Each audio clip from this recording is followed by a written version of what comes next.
Thousand Trees. That was the first one. Yeah, one of the demos we sent around, wasn't it?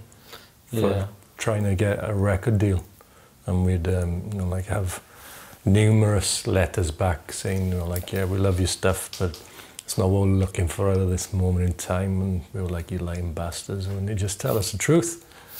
So we just go back and record more demos, and we just continuously record every time we'd be rehearsing, really.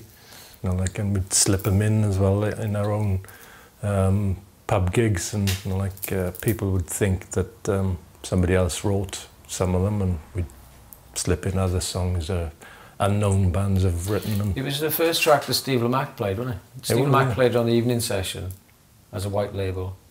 These two guys who became Bird and Bush on the first record found us in the Borderline.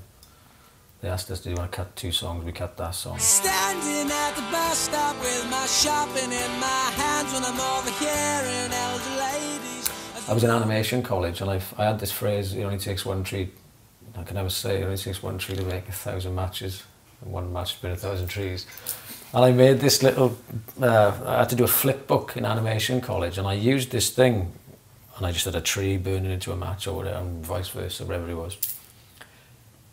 And a lot of the stuff I was doing in art college was turning into songs, like She Takes Her Clothes Off, Local Born Photograph. You know, there was a lot of dialogue being written, and I was turning them into lyrics. Because the filmmaking course was coming to an end, and I was in the band at the same time. So the song 1,000 Trees, that phrase to me meant, or it became, it was about rumours spreading around a very small town and somebody's reputation being basically burnt to the ground.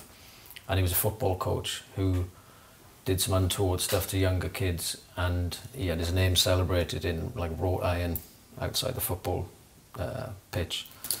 And I just remember coming past that, and I'd been ripped down from anger. And at the time, it was all like Jimmy McGovern dramas on the TV, so it was all very real working class stories, and it was very shocking because this guy, you know, he taught us to play football and all sorts of stuff. So it was a very weird incident. When I look back at it now as a 43-year-old man, something to put into a song, if you want the truth, and I look at it now, because it's obviously very personal to a lot of people. But it was basically about rumours in a very small environment, kind of crushing somebody's reputation, really. Shake out, he's back to stay. It was a black and white video, I think, and he was the guy. I think he was the guy that did all those old. Do you remember those really kind of cool Guinness adverts with all the horses and stuff in black and white? I think he was the guy who did them. If I remember rightly. Done in East London somewhere. Maybe he made me fall off a fucking ladder onto a mattress and then he bust my neck. That's it, yeah. But it's pretty much, weren't we holding up accident signs or some fucking thing? Yeah. Can't remember. I think so. It was one of those videos that started at one point, something happened and it came back to the same point. I remember there was a cyclical thing involved in it, but I haven't watched that for a good while.